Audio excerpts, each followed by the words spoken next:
예, 함께 읽을 말씀은요. 마태복음 6장 13절입니다. 마태복음 6장 13절이에요.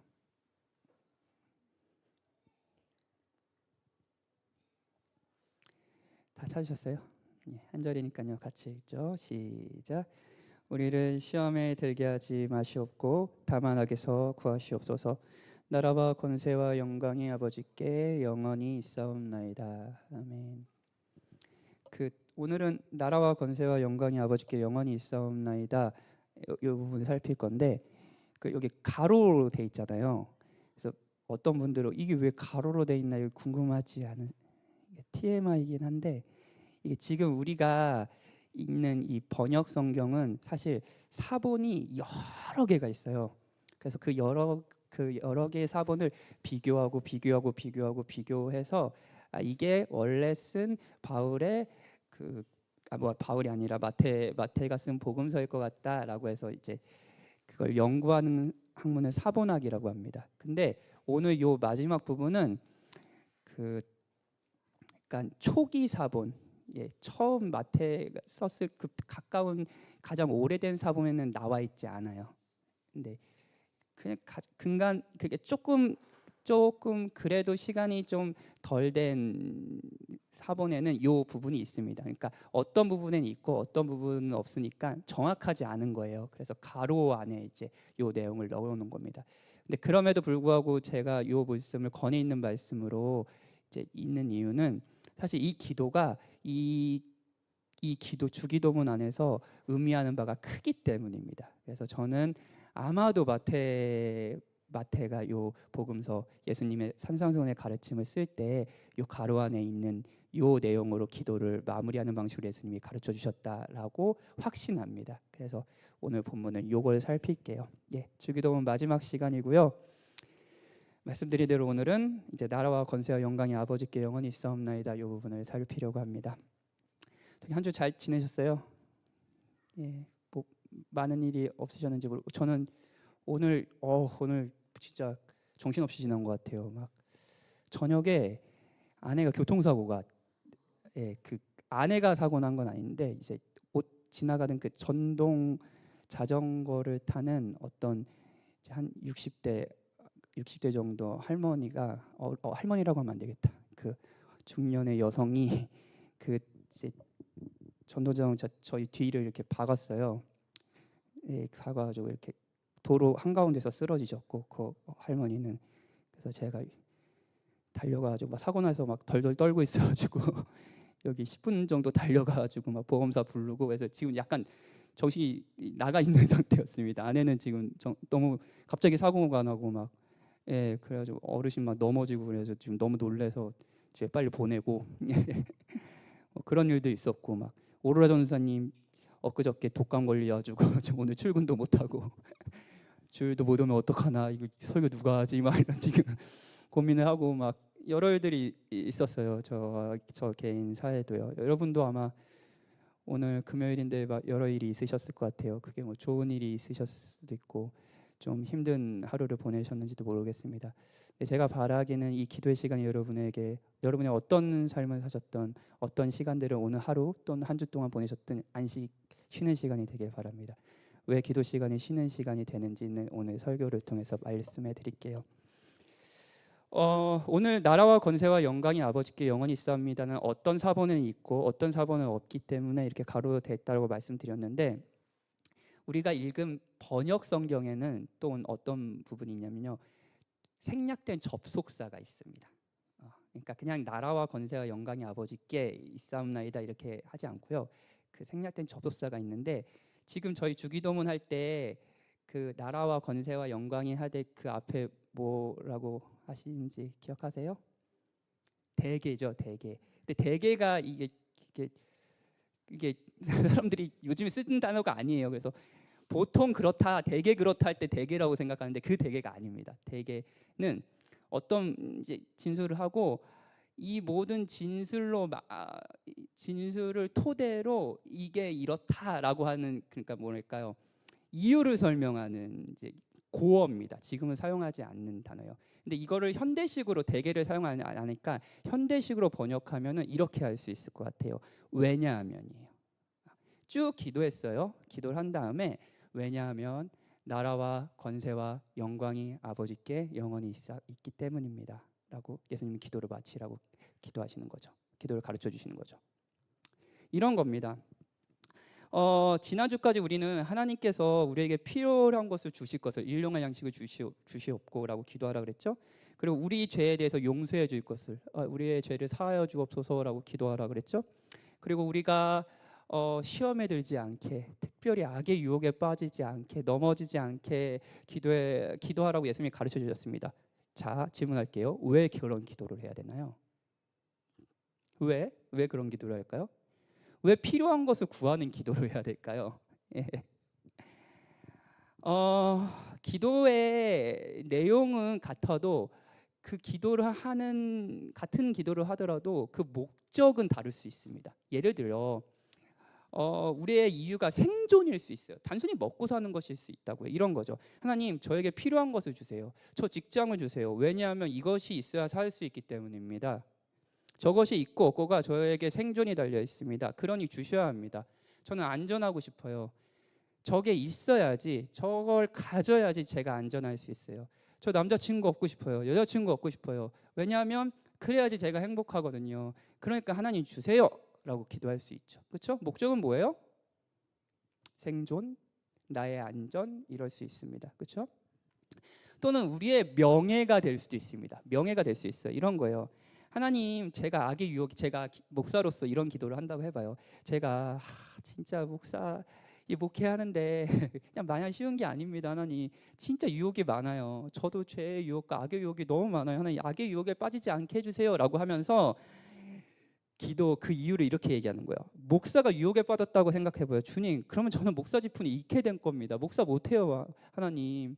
목사가 뭐 유혹에 빠져가지고 성적인 죄 짓고 아니면 다른 뭐랄까요, 탐욕해서 재정적인 문제를 일으키고 그런 유혹에 빠지고 싶지 않습니다. 왜냐하면 그러면 저는 목사라는 직분을 잃기 때문입니다라고 기도할 수 있죠. 그럼 목적은 뭐예요? 유혹에 빠지지 않게 하기 위한 목적은 뭐예요? 저의 지위입니다. 그렇죠? 저의 지위예요. 이유가 자신이 소중하게 생각하는 것을 지키기 위한 것일 수 있습니다. 이 주제에 대해서 대표적인 인물이 사실 사울이라는 인물입니다. 우리가 이제 곧 사사기 읽고 열심히 읽고 계시죠? 제가 금요일마다 확인하고 있습니다. 성경 통독 열심히. 오늘 사사기. 예. 알고 있어? 알고 있어. 그래. 알지만 말고 읽어야지. 예. 이제 사무엘 상하도 읽을 텐데 사무엘 상하 보면 이제 통일왕국 시대 이스라엘 첫 번째 왕 사울이 등장합니다. 근데 사울이 참 나쁜 짓 많이 했는데 그 중에 가장 사울의 대표적인 나쁜 짓 중에 하나가 뭐였냐면 백성의 신망을 얻기 위해서 자기 마음대로 제사를 지내는 거예요. 제사가 뭔가요? 하나님을 예배하는 거잖아요. 하나님 앞에 내가 누군지, 그리고 하나님 자기가 받아들일 수 없는 죄인이라는 것을 고백하며 하나님의 자비를 찬양하는 하나의 예배의 형식이었단 말이에요. 근데 하나님은 상관없습니다. 이 전쟁을 이긴 뒤에 제사를 드리면 백성들이 와, 우리 이겼다, 이런 신망과 마음을 얻고 싶었던 거예요. 근데 사무엘이 안 오네. 제사를 지내야 될 사무엘이 안 오네요. 그래서 어떻게 했는지 아세요? 기다리다가 자기가 그냥 드려버렸어요. 제사를 드린 이유가 뭡니까? 백성의 신망이에요. 그렇죠? 근데 사무엘이 이제 사울에게 와서 뭐라고 그러냐면, 왜 당신 제사 드렸냐? 하나님이 너 버렸다. 너 왕위도 뺏길 거다라고 이제 말했어요. 그러니까 사울이 용서해 달라고 회개합니다. 저를 용서해 주세요라고 회개해요. 우리의 죄를 사하여 주시옵고, 예수님이 가르쳐 주신 그 기도를 한다고요. 왜 회개할까요? 자신이 잘못해서요? 왜 잘못했다고 생각할까요? 왕위를 지키기 위해, 백성의 식망을 잃지 않기 위해. 목적은 그겁니다. 이런 거예요. 대개 나의 유익은 백성의 식망에 있기 때문입니다. 이렇게 기도하는 거예요. 나의 죄를 사하여 주시옵소서. 왜냐하면 나는 목사가 하고 싶기 때문입니다. 하나님, 저에게 일용할 양식을 주세요. 제 아이들이 잘 자랄 수 있게 해주세요. 왜냐하면 하나님이 주시는 이 아이의 아름다운 성장이 저에게 기쁨, 저에게 유익이기 때문입니다. 저의 미래이기 때문입니다. 라고 기도할 수 있다고요. 그렇죠? 자, 일상의 필요, 회개, 유혹에 빠지지 않게 기도합니다. 이유는요? 이유가 중요합니다. 이유가 중요해요. 예수님이 가르쳐주신 이 기도는 왜냐면이라고 하면서 이렇게 기도의 궁극적인 이유, 목적을 말씀해 주십니다. 나라와 권세와 영광이 아버지께 영원히 있기 때문입니다. 하나님, 저에게 일용할 양식을 주세요. 왜냐하면 당신이 궁극적인 통치자이고 모든 힘이 당신께 있고 당신이 가장 아름다운 분이시기 때문입니다. 그러니 저의 필요를 채워주세요. 그래서 저의 필요를 채워주시는 당신이 정말로 권세가 있다는 걸 제가 찬양할 수 있게 해주세요. 이렇게 기도하는 거예요. 저를 용서해 주시고 유혹에 빠지지 않게 해주세요. 예. 오늘 여러분들은 금요기대에 오실 때 아마도 그래도 여기 오신 분들은 지금 눈 내려요. 눈. 예, 눈 좋아하시나요? 전 싫어해요. 예, 너무 추워. 요즘에 너무 추워가지고 눈 내리는 길을 이제 눈보라를 맞으시면서 집에 가셔야 됩니다. 어려운데 이제 오셨잖아요. 그럼 여러분들은 기도하고 싶으셔서 오셨잖아요. 기도 제목을 가지고 오셨을 거 아니에요. 나 이거 좀 기도하고 싶다. 자, 좋아요. 자, 좋아요. 그게 여러분들 필요할 수도 있고요. 여러분들이 해결하지 못하는 뭐랄까요? 죄책감 때문에 회개하려고 하는 마음일 수도 있고요. 아니면 여러분의 마음이 너무 뒤숭숭한 거예요. 마음을 잡을 수가 없는 거예요.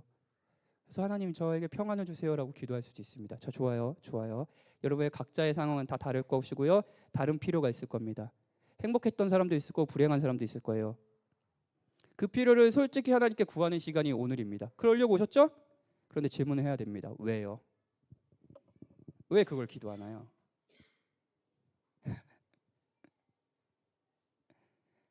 왜요? 예언이는 왜 결혼을 하고 싶어 할까? 갑자기 예언이한테 예. 저는 왜 목회를 하고 싶어 할까요? 여러분의 꿈이 있습니까? 그 꿈은 왜 이루고 싶나요? 시성교회가 이렇게 모여서 궁극적으로 우리가 예배도 우리가 뭐 같이 사랑도 하고 우리가 막 같이 밥도 먹고 말씀도 듣고 같이 성경 통독도 하고 그래요. 왜요? 왜요? 이유가 뭔가요? 우리는 이 이유를 물어야 됩니다. 우리에게 궁극적인 목적이 뭘까요? 지난주에 말씀드렸지만 기도는 바라보는 희망이 담겨 있기 마련입니다. 어떤 사람이 무엇을 기도하는지 보면 그 사람이 갖고 있는 비전을 알기 쉽습니다. 그렇다면 예수님이 기도를 가르쳐 주셨다는 것은 우리가 마땅히 품어야 될 희망, 비전을 제시해 주셨다는 것을 의미해요. 너의 비전은 이거야. 너희가 가져야 될 희망은 이거야. 라고 예수님은 기도문에서 우리에게 가르쳐 주신 셈이에요. 그리고 궁극적인 비전이요. 예수님이 가르쳐 주신 궁극적인 비전, 우리 시성교회 비전, 저의 비전, 우리 각자의 비전, 우리가 결혼하는 이유, 우리가 일을 하는 이유, 우리가 모인 이유, 우리가 금요일에도 기도하는 이유, 이 이유는요, 하나님을 예배하는 겁니다. 다른 거 없어요. 다른 거 없습니다. 도시선교 좋죠. 도시선교 왜 해야 돼요? 목적이 뭔가요? 하나님을 예배하는 거예요. 나라와 권세와 영광이 영원히 아버지께 있다라는 것을 우리가 높이고 찬양하고 그걸 모르는 사람들이 그걸 기뻐하고 같이 찬양하길 원하는 갈망, 비전, 이게 우리가 여기에 있는 이유입니다. 우리가 기도하는 이유예요. 우리가 아이를 왜 잘 키워야 되죠? 저는 왜 목회를 잘해야 될까요? 모든 나라와 권세와 영광이 아버지께 영원히 있기 때문입니다. 전 이한이와 이현이가 아름답게 성장하고 행복한 아이들로 자랐으면 좋겠습니다. 왜요? 왜요? 목적은 뭔가요? 나라와 권세 영광이 아버지께 영원히 있기 때문입니다. 우리 저 아이들도 이한이, 이현이, 정이한 여기 온 친구들 다 저들 안에서 하나님이 높여지고 저 아이들이 하나님이 나의 진정한 통치자이시구나. 세상에 많은 권위가 있는 것 같지만 하나님은 최종적이고 안전한 권위이시구나. 그분이 아름다운 분이시구나. 나의 마음을 다 빼앗아 가실 수 있는 분이시구나 라는 것을 알고 같이 찬양하게 되는 것. 그것이 우리가 아이가 잘 성장하게 바라는 목적이에요. 기도하는 목적이라고요. 오늘 이제, 이제 본문에 이 내용을 사실은 이제 이 내용이 대개로 시작하는 이 내용을 잘 살피려면 우리가 한동안 살폈던 기도문을 다시 생각해 봐야 됩니다. 그래야지 오늘 이 마지막 찬양, 이 예배가 어떤 의미인지 더 깊게 생각할 수 있어요. 자, 일용한 양식, 죄사함, 악으로부터 보호, 이런 것들을 기도하자 그랬잖아요. 그렇죠? 기도하라고 예수님 가르쳐 주셨잖아요. 그러면요, 예수님은요 이렇게 생각하시는 거예요. 우리 한 사람 한 사람, 박현진, 뭐 정예원 다 한 사람 한 사람을 자신의 제자로 부르시며 특별히 이렇게 기도하라고 가르치시는 건요. 우리가 예수님을 따르는 삶을 살 때 때로는 굶주릴 수도 있고 죄를 지을 수도 있고 시험을 당하며 악한 자에게 시달릴 수 있다는 것을 전제로 합니다. 만약 그럴 가능성이 없어요. 그러면 이렇게 기도하라고 가르칠 필요도 없잖아요. 우리에게 필요를 주세요라고 기도 가르칠 필요 있습니까? 이 기도는 우리가 언제든지 굶주릴 수 있다는 것, 죄를 지을 수도 있다라는 것, 그리고 우리가 언제든지 유혹에 시달리며 흔들리며 우리의 삶이 무너질 수도 있다라는 것을 전제로 하는 기도예요. 예수님은 기도를 가르치면서 이렇게 말씀하시는 셈입니다. 사실 주기도문은 거의 이정효 목사님의 그 예수님의 기도학교를 거의 카피합니다. 예, 그거를 자기화한다고 하지만 거의 이 내용을 이제 거의 동일하게 전해요. 그래서 요 내용도 아마 예수님의 기도학교라는 책에 나와 있습니다. 이런 거예요. 너희가 완성된 하나님의 나라에서 영원히 행복을 누리기 전까지는, 그렇죠? 우리는 그걸 소망하죠. 근데 전까지는 너희는 때로 굶주릴 것이고 가난할 것이다. 때로는 죄를 짓겠지. 때로는 다른 사람이 너희가 짓는 죄로 인해 고통당하는 것을 보기도 할 거야. 이번 주 그러셨나요? 무엇보다도 다른 사람의 죄로 인해 너희가 고통당할 때도 있을 거야. 죄는 파괴적인 성격이 있어서 다른 사람의 죄가 너의 삶을 파괴하는 것 같은 상황이 올 거야. 그때 용서라는 걸 해야 될 텐데 그건 마냥 쉬운 일이 아니란다. 고통스러운 일이야. 시험도 당할 거야. 그 시험은 주께서 너희들의 믿음을 위해 주시는 것이기도 하지만 시험에 두 가지 의미가 있다고 그랬죠? 근데 무엇보다 사탄은 그것을 이용해서 너희를 넘어뜨리려고 할 거야. 주님은 이 기도를 가르치면서 이렇게 말씀하시는 셈입니다. 너희는 고통받을 거야.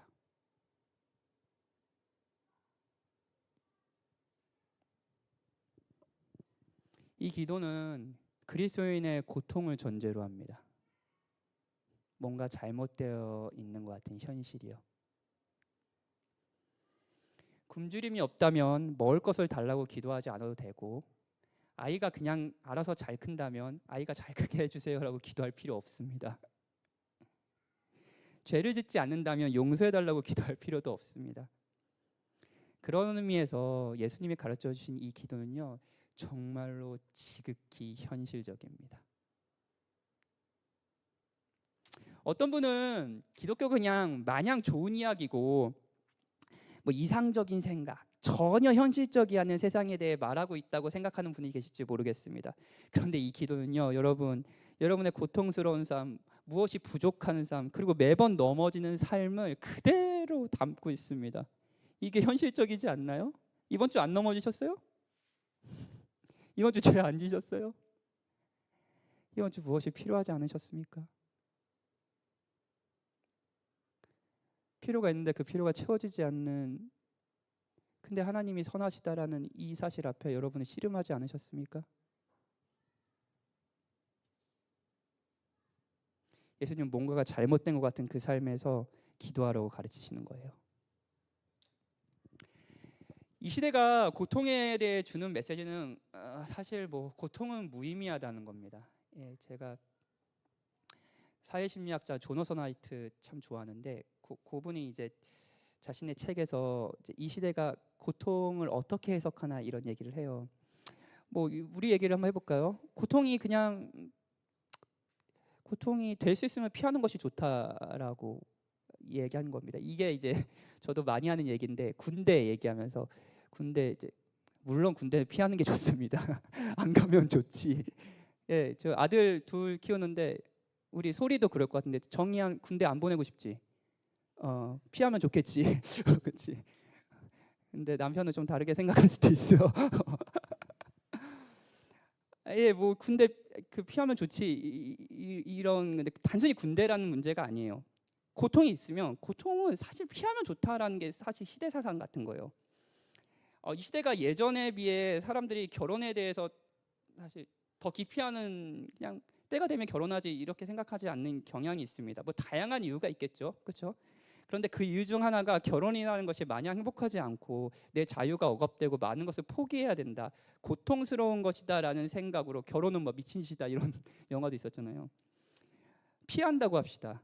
피해요. 고통은 무의미하면서 고통스러운 결혼은 나에게 아무 의미가 없는 거야라고 하면서 그 결혼을 피한다고 합시다. 그럼 고통을 피할 수 있을까요? 고통을 피할 수 있을까요? 아니요. 결혼하지 않았다는 고통이 찾아올 겁니다. 고통은 의미 없고 피하면 피해야 될 수 있으면 피해야 돼라는 게 비현실적인 거 아닌가요? 지금 시대의 이직률 높죠. 예, 이것도 다양한 이유가 있을 겁니다. 고용 안전이 예전보다 뭐 확보되는 직장 환경이 아니잖아요. 그러니까 당연히 막 직장을 옮길 수 있죠. 근데 그 이유 중에 하나가 단순히 직장 생활을 하는데 생기는 이 고통을 피하는 것이라고 생각해 봅시다. 나 너무 직장이 고통스러워. 그래서 뭐 3개월마다 직장을 옮겨 다녀요. 직장을 피해 다니는 거 합시다. 그럼 고통을 피할 수 있을까요? 어쩌면 나이는 찾는데 이룬 것이 아무것도 없다는 자괴감이라는 새로운 고통에 빠질 수도 있습니다. 고통이 무의미하다는 세상에서 사람들은 고통을 피하려고 합니다. 그리고 이것이 현실적이라고 말해요. 그런데 현실적인가요? 아니에요. 다시 한번 말씀드리지만 현실을 못 보는 어리석음입니다. 반면에 성경은 무엇이 부족하고 힘들고 죄 때문에 힘들고 아니면 이 고통을 이런 고통들 막 유혹에 넘어져서 힘들고 이런 고통을 무의미하다고 말하지 않아요. 의미 있다라고 말해요. 이유가 있다라고 말해요. 자, 다시 오늘 본문. 왜냐하면 나라와 권세와 영광이 아버지께 영원히 있기 때문입니다.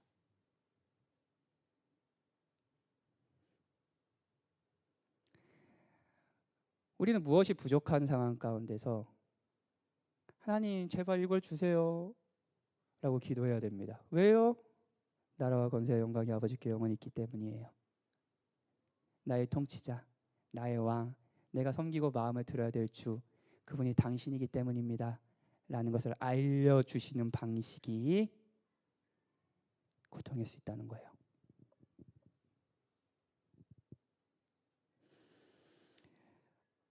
고통의 이유는 우리 모두가 하나님이 정말로 우리의 통치자시라는 거, 이게 이제 나라라는 거겠죠. 나라가 그냥 이런 장소적인 개념이 아니라 통치라는 개념이라고 했잖아요. 하나님 정말 우리 통치하신다고요.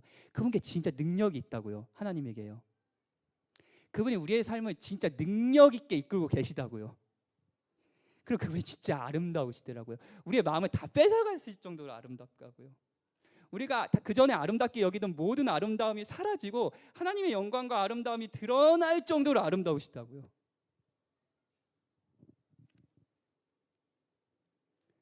우리는 그냥 이거를 그냥 경험하기도 하지만 무엇보다도 무엇이 잘못되어 있는 이 부재의 상황, 이 고통의 상황에서 깨닫고 알게 하신다는 거예요. 그래서 성경은 고통이 의미 있다라고 얘기합니다. 그리고 무엇보다도 그 의미를 더 알고 더 누리기 위해서 우리는 예수님이 가르쳐 주신 기도대로 기도하죠. 필요한 것을 주세요. 용서해 주세요. 하나님 유혹에 빠지지 않게 해주세요. 왜냐하면 나라와 권세와 영광이 아버지께 영원히 있기 때문입니다. 자, 여러분, 고통스러운 상황이 있어요. 그런데 그 고통 가운데 우리의 마음이 쉼을 얻고 편안해지는 방법이 두 가지 있습니다. 두 가지 있어요. 첫 번째는 뭐냐면요, 해결되는 거예요. 이게 우리가 모두 원하는 거잖아요. 여러분들 이번 한 주에 고통스러운 문제들이 있으셨나요? 걱정거리가 있나요? 여러분의 미래가 안전해 보이지 않나요? 그래서 너무 불안하셨어요? 그러면 여러분 그 불안이 해소되는 방법은 뭔가요? 쉴 수 있는 방법은 뭔가요? 문제가 해결되는 거죠, 뭐. 고용이 너무 불안하신가요? 직장에서 여러분의 자리가 너무 불안하신가요? 그 자리가 완전 확보되는 거죠. 뭐. 너 죽을 때까지 다녀! 이러면 쉴 수 있겠죠. 그렇죠? 쉴 수 있겠죠? 그리고 대부분 우리가 고통 가운데 얻고자 하는 쉼은 이런 겁니다. 그렇죠? 문제가 해결되는 거예요. 예. 그런데 이런 쉼이 매번 이루어지지는 않아요. 여러분도 경험 많이 하셨죠. 예. 그리고 이런 쉼은 궁극적으로 그리스도 앞에 우리가 섰을 때 일어날 겁니다. 그런데 우리 삶 속에서 더 빈번히 일어나는 쉼은 어떤 거냐면 두 번째예요. 두 번째는요. 상황은 원하는 대로 해결되지 않아요. 문제는 여전합니다. 직장에서 고용이 불안해요. 큰 변화는 없습니다. 결혼하는데 결혼 준비가 쉽지 않아요. 뭐 그런 게 막 하나님 정말 나를 인도하시는 건가 막 의문이 들어요. 큰 변화 없습니다. 여전히 필요는 채워지지 않고 죄로 고통받고 유혹당해요. 그런데 이 모든 상황을 주도하는 분이 우리를 사랑하고 우리를 더욱 아름답게 하시려고 이 상황을 허락하셨다는 것을 알게 된다면 쉬는 거죠. 아, 이 상황이 의미가 있구나. 이 상황을 주도하시고 이 사랑을 허락하시는 분이 날 사랑하는구나. 다 이해할 수 없지만 그 하나님이 나를 사랑하시는 분이시라면 내가 생각하지 못했던 성장과 아름다움으로 나를 이끄시겠구나 할 때 쉬는 거예요. 제가 이제 요 예화를 들다가 아까 이제 장은경 지사님이 기도회 시작하기 전에 7살 난 아이를 이렇게 훈육하려면 설득하지 않으라 명령해야 된다. 지시해야 된다. 그래서 저는 그러지 못하는 것 같아요. 그래서 제 예화가 지시가 아니라 설명인데 그래서 좀 마음에 걸리긴 한데 지시하세요, 여러분들. 7살 전까지는 이거 해 이렇게 하세요. 이현이 돌아다니면 너 이거 해 이렇게 해주세요. 예, 저도 그렇게 하겠습니다. 근데 이제 둘째 아들이 이제 한글 공부 시작했어요. 저는 좀 늦게 시작하는데 한글 시작했어요. 그러면 너무 고통스러워하죠. 그거 막 앉아서 쓰고 막 고통스러워요. 그럼 이 고통 가운데 쉼을 얻는 방법이 뭘까요? 박이현이 쉼을 얻는 방법 뭘까요? 박이현이 나왔어요. 이 시점에 어떻게 이렇게 나와? 앞으로 나오면 안 돼. 근데 예. 쉼을 얻는 방법은 뭐냐면 사실 아이들이 원하는 쉼은 뭐냐면요. 한글 공부를 안 하는 겁니다. 그렇죠? 한글 공부를. 예, 민준이 출동. 예, 고마워요. 예. 그런데 다른 쉼이 있습니다. 설득이에요. 안 할게요. 근데 이런 설득을 한다고 합시다. 아빠는 이현이를 괴롭히려고 한글 공부를 시키는 게 아니야. 한글 배우는 게 당연히 힘들지. 한글 배우려고 앉아 있는 것이 당연히 힘들지. 너가 자유롭지 않은 것 같지? 너를 고통스럽게 하는 것 같지? 그런데 지금 자유를 빼앗는 것 같은 한글을 배우면 너는 더 자유로워질 거야. 못 알아듣겠죠? 근데 이제 여러분한테 하는 얘기니까 한번 잘 들어보세요. 원하는 책은 뭐든 읽을 수 있고 사람들에게 너의 마음을 더 잘 표현할 수도 있을 거야. 글로 써서. 오히려 지금 한글을 배우는 것이 자유롭지 않은 것 같지만 배우지 않으면 너는 더 자유롭지 못하게 될 거야. 너의 마음을 표현하지도 못하고 너가 읽고 싶은 글도 읽지 못할 거야. 아빠는 너가 자유롭고 행복하게 살길 원해. 그래서 한글을 배우라고 하는 거야. 아빠가 도와줄게, 같이 해보자. 이렇게 설득하면 안 합니다. 이렇게 하지 마세요. 근데 여러분에게 하는 말이에요. 이 말을 아이가 이해할지는 모르겠지만 고통에는 이유가 있고 고통을 허락한 주인이 아버지라는 것을 안다면 마음이 조금 쉴 수 있지 않을까요? 이 고통이 너를 자유롭지 못하게 하는 것 같이 당장은 보이지만 한글 교육이라는 게 이걸 마쳤을 때 넌 더 자유로울 거야 라고 얘기하시듯 하나님이 여러분들에게 이야기하지 않으실까요? 이 고통이 여러분들을 주는 자유가 있지 않겠습니까? 더 많은 사람들을 품을 수 있고 더 많은 사람들이 깊이 사랑하고 무엇보다 하나님을 더 알고 신뢰하고 따르는 행복한 삶, 그 자유로운 삶이 여러분에게 주어지지 않을까요? 하나님은 매번 이 얘기를 여러분에게 하는 셈입니다. 이걸 안다면 우리는 마음이 좀 쉴 수 있겠죠. 상황은 해결되지 않아요. 그런데 이 기도를 하면서 우리가 쉴 수 있는 힘은 바로 이런 겁니다. 하나님이 우리의 통치자시라는 거예요. 이것이 그리스도인의 힘입니다. 사람들은 몰라요.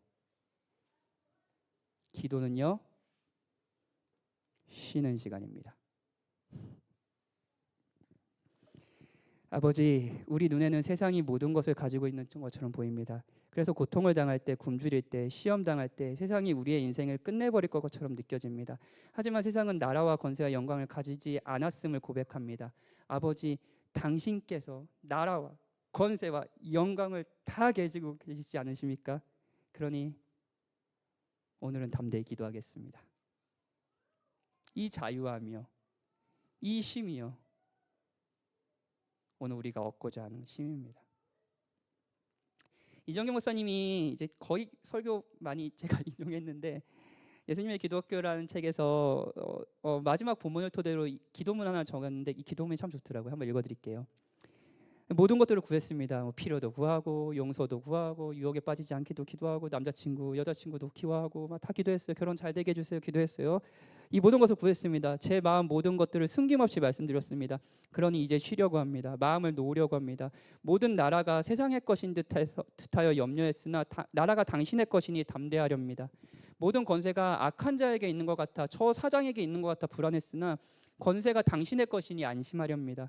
모든 영광을 가지지 못할까 노심초사했으나 영광이 당신의 것이니 기뻐하렵니다. 영광이 나의 안에 있는 게 아니라 당신의 것이니 기뻐하겠습니다. 아버지여, 내 사랑하는 아버지여, 세상이 일시적으로 우리를 지배하는 듯 보이나 당신이 우리를 영원히 통치하십니다. 나라가 당신께 있습니다. 세상이 모든 것을 가진 것처럼 보이나 나는 당신을 가졌습니다. 나라와 권세와 영광이 아버지께 영원히 있사옵니다. 이제 제 기도를 들어주셔서 저를 쉬게 하소서.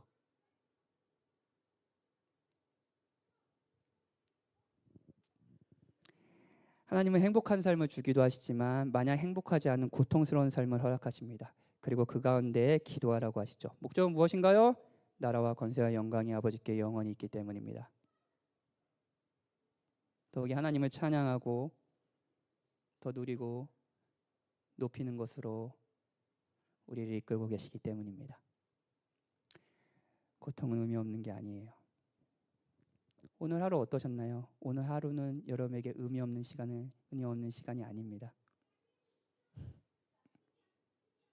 하나님이 여러분을 통치하고 계세요. 시편이라는 성경 좋아하시나요? 시편은 사실 기도문입니다. 이제 많은 성도들의 기도가 담겨 있어요. 그리고 이 시편은 행복한 이야기들 많죠. 여호와는 나의 목자시니 내게 부족함이 없으리로다. 사실 근데 이 시편, 요 아름다운 시편 23편 안에도 마냥 행복이 있는 것은 아닙니다. 불행도 있어요. 나를 사망의 음침한 골짜기로 인도하실지라도 라는 내용이 있죠. 근데 이 시편 23편뿐만 아니라 시편의 150편 중에 보면 온갖 고통들이 있습니다. 고통 중에 탄식하는 내용, 탄식 정도가 아니라 막 저주와 저주시가 있어요. 저 악을 저주해 주십시오. 그리고 막 필요가 충분히 채워지지 않아서 하나님을 원망하는 막 다윗의 고백들, 그리고 그것을 씨름하는 거. 그냥 원망하다가 하나님 제가 잘못했어요 막 씨름하고, 그래서 약간 정신분열 같은 얘 찬양하는 거야 원망하는 거야 막 이런 시들이 너무 많습니다. 이상한가요? 아니요. 시편은 현실적입니다. 현실이라고요. 이 시편에서 시인들은 계속 일용한 양식을 달라고, 나의 죄를 용서해 달라고, 내가 용서할 수 있게 해달라고, 유혹에 빠지지 않게 해달라고, 악에 넘어지지 않게 해달라고 사투하며 기도합니다. 그리고 이 시편의 마지막이 뭔지 아세요? 마지막이요? 146편에서 150편의 마지막은 뭐냐면요, 찬양입니다. 시인들은요, 모든 곳에서 모든 일로, 그게 좋은 일이든 나쁜 일이든 모든 일로 모든 방법을 동원하여, 모든 악기를 동원하여, 내가 할 수 있는 모든 재능과 모든 것을 동원하여, 그리고 모든 사람이 예외 없이 호흡이 있는 자마다 하나님을 찬양하라고 합니다. 이거 시편의 마무리예요. 그 고통의 외침과 하나님의 부재 속에서 느끼는, 이걸 무엇이 잘못됐는지에 대한 고뇌와 그런 게 막 뒤섞여 있는 이 혼란한 인생 가운데 마지막은 뭐라고요? 찬양이라고요. 이 마무리에 주목하면 유진 피터슨은 이런 얘기를 합니다. 한번 들어보세요. 좀 긴데 인용해 드릴게요. 우리가 제 아무리 고난당하고 회의에 빠지고 분노에 휩싸이고 절망과 회의에 빠져 어느 때까지일까 질문한다 할지라도 기도는 종국으로 찬양으로 발전된다. 모든 것은 찬양의 문지방을 향해 나아간다.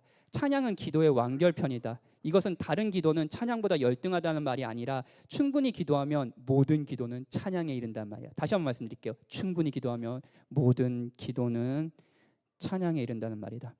시편의 이러한 정교한 결론은 우리의 기도가 찬양으로 맞춰질 것이지만 적지 않은 시간이 걸릴 것이라는 점을 말해준다. 150편이라고요. 절대 서둘 일이 아니다. 어떤 기도가 할렐루야에 도달하기까지 수년이 걸릴 수도, 심지어 수십 년이 걸릴 수도 있다. 모든 기도가 하나같이 찬양으로 매듭지어지는 것도 아니다. 실제로 대부분의 기도는 그렇지 않다. 시편이 진정한 안내자라면 말이다. 그러나 기도와 기도하는 삶은 결국에는 찬양이 된다. 기도는 항상 찬양을 향해 가며 목적지요. 결국에는 거기에 도달할 것이다. 여러분이 기도한다면요. 만약 우리가 기도 가운데 인내한다면, 웃고 운다면, 회의하고 믿는다면, 씨름하고 춤추고 그리고 또다시 씨름한다면 우리는 확실히 시편 150편에 이르러 벌떡 일어나 앙코르 하며 갈채를 볼 것이다.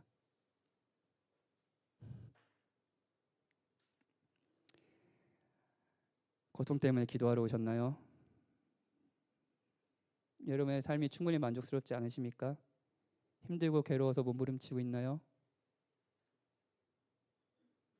저도 그런 면이 있습니다.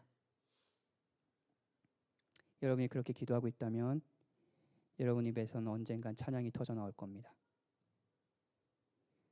우리가 기도하는 대상은 나라와 권세와 영광을 영원히 가지신 분이기 때문이에요. 그러니 오늘은 기도하며 쉬십시오. 이렇게 믿어도 되는 이유를 말씀드릴까요? 그리스도야말로 나라와 권세와 영광이 영원히 계신 하나님이시잖아요. 그렇죠? 그런데 그리스도가 우리를 통치하기 위해 자신의 권세와 영광을 드러내는 방법이 뭔지 아세요?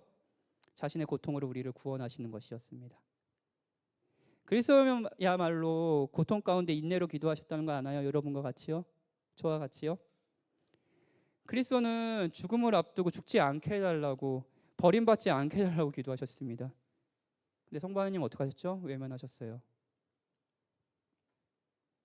고통 가운데 인내로 기도한다는 면에서 예수님과 우리는 같습니다. 예수님의 제자로서요. 그런데 차이가 있어요. 그리스도는 진짜 버림을 받으셨습니다. 그런데 우리는 버림을 받는 것처럼 보일 뿐입니다. 하나님은 우리를 버리지 않으십니다.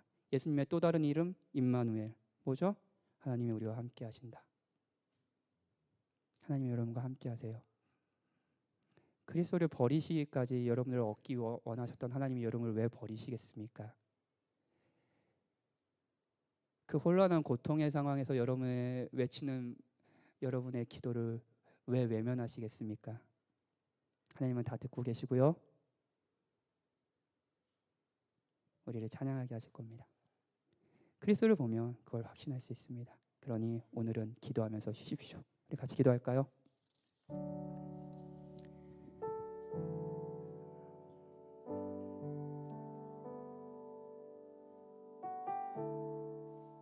여러분 삶이 충분히 만족스럽지 않기 때문에 기도하러 오셨겠죠? 그러면 만족스럽지 않은 거 다 기도하셔도 돼요. 필요가 있으세요? 기도하세요. 기도하세요. 타구해도 됩니다. 네. 뭐 가정이 마음에 들지 않으세요? 기도하세요. 하나님 왜 나한테 도대체?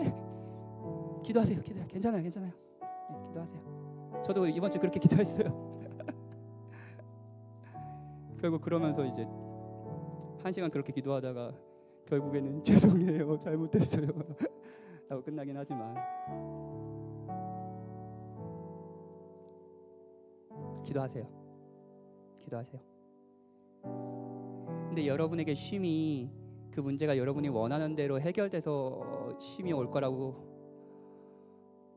마냥 그렇게 기대하지는 마십시오. 여러분에게 진정한 쉼은 나라와 권세 영광이 아버지께 영원히 있다는 것입니다. 하나님이 여러분을 통치하고 계신다고요. 하나님이 여러분의 왕이시라고요. 하나님이 이 시간에 주인이시라고요.